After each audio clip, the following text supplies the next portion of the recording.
بسم اللہ الرحمن الرحیم۔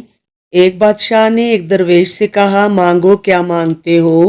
درویش نے اپنا کشکول آگے کر دیا اور عاجزی سے بولا، حضور صرف میرا کشکول بھر دیں۔ بادشاہ سخاوت کے موڈ میں آیا ہوا تھا۔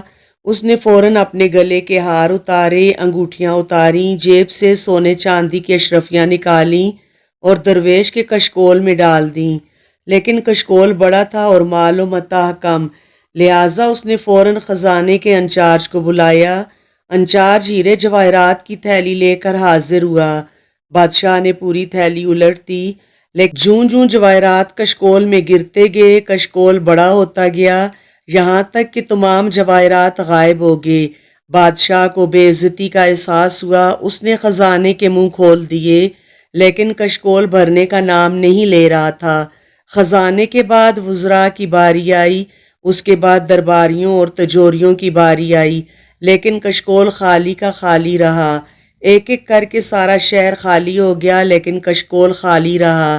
آخر بادشاہ ہار گیا، درویش جیت گیا۔ درویش نے کشکول بادشاہ کے سامنے الٹایا، مسکرایا، سلام کیا اور واپس مڑ گیا۔ بادشاہ درویش کے پیچھے بھاگا اور ہاتھ باندھ کر عرض کیا، حضور مجھے صرف اتنا بتا دیں، یہ کشکول کس چیز کا بنا ہوا ہے؟